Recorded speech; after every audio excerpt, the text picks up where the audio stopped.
కర్నూలు జిల్లా టీడీపీలో కక్షలు కార్పణ్యాలు నివురుగప్పిన నిప్పులా కొనసాగుతున్నాయి. కూటమి ప్రభుత్వం వచ్చి రాగానే పలు నియోజకవర్గాల్లోని టీడీపీ నేతల మధ్య ఉన్న పాత కక్షలు బయటపడుతున్నాయి. వర్గాల మధ్య ఆధిపత్య పోరు కొనసాగుతోంది. కొన్ని చోట్ల దాడులు, విధ్వంసాలు కూడా జరుగుతూ ఉన్నాయి. తాజాగా మంత్రాలయం నియోజకవర్గంలో కూడా రెండు వర్గాల మధ్య జరుగుతున్న పరస్పర దాడులు ప్రజల్ని భయభ్రాంతులకు గురిచేస్తున్నాయి. ఇంతకీ మంత్రాలయంలో ఏం జరుగుతోంది? Watch the story. కర్నూలు జిల్లాలోని మంత్రాలయం నియోజకవర్గంలో టీడీపీ నేతల మధ్య కొనసాగుతున్న వర్గ వైషమ్యాలు కూటమి అధికారంలోకి రాగానే పురివిప్పుతున్నాయి. రెండు వర్గాల మధ్య ఆధిపత్య పోరు, ఘర్షణలు, దాడులకు దారితీస్తోంది. కర్నూలు జిల్లా టీడీపీ అధ్యక్షుడు తిక్కారెడ్డి మంత్రాలయం నియోజకవర్గానికి చెందిన నాయకుడే. మంత్రాలయంలో టీడీపీ ఎమ్మెల్యే అభ్యర్థిగా పోటీ చేసి ఓడిపోయిన రాఘవేంద్రరెడ్డికి తిక్కారెడ్డికి మధ్య చాలా కాలంగా వైరం కొనసాగుతోంది.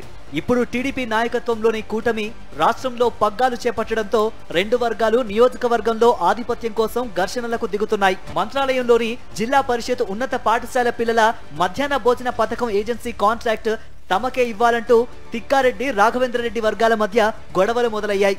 ఇరువురి మధ్య వివాదం చిలికి గాలివానలా మారి చివరికి ఘర్షణలకు దారితీసింది. టీడీపీ అధికారం చేపట్టిన వెంటనే మంత్రాలయంలోని సంతగేటు ఆదర్శ పాఠశాల మిడ్ డే మీల్స్ విషయంలో కూడా ఇదే విధంగా ఇరు వర్గాల మధ్య ఘర్షణ జరిగింది. అధికార పార్టీ నేతలుగా తమ నియోజకవర్గంలోని పాఠశాల పిల్లలకు మేలు చేయాల్సిన టీడీపీ నాయకులే ఇలా గొడవకు దిగుతూ విద్యార్థులకు మధ్యాహ్నం వేళ భోజనమే లేకుండా చేస్తున్నారనే కామెంట్స్ వినిపిస్తున్నాయి. నియోజకవర్గంలో మొదటి నుండి తిక్కారెడ్డి, రాఘవేంద్రరెడ్డి మధ్య సఖ్యత అనేదే లేదు. తెలుగుదేశం పార్టీ అధినేత చంద్రబాబు తనను కాదని రాఘవేంద్రరెడ్డికి టికెట్ ఇచ్చాడని తిక్కారెడ్డి ఆయనపై ద్వేషం పెంచుకున్నారు. తిక్కారెడ్డి పూర్తిగా సహకరించకపోవడం వల్లనే రాఘవేంద్రరెడ్డి ఓడిపోయాడనే చర్చ కర్నూలు జిల్లా టీడీపీలో జరిగింది. నియోజకవర్గంలో టీడీపీ అభ్యర్థి ఓడిపోయినా రాష్ట్రంలో పార్టీ అధికారంలోకి రావడంతో వీరి మధ్య పోరు మళ్లీ మొదలైంది.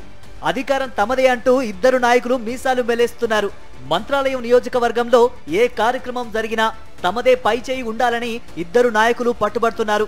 ఇందులో భాగంగా మధ్యాహ్న భోజన పథకం ఏజెన్సీ తమకే కావాలని నియోజకవర్గ టీడీపీ నేత రాఘవేంద్రరెడ్డి, టీడీపీ జిల్లా అధ్యక్షుడు తిక్కారెడ్డి ఘర్షణలకు దిగుతున్నారు.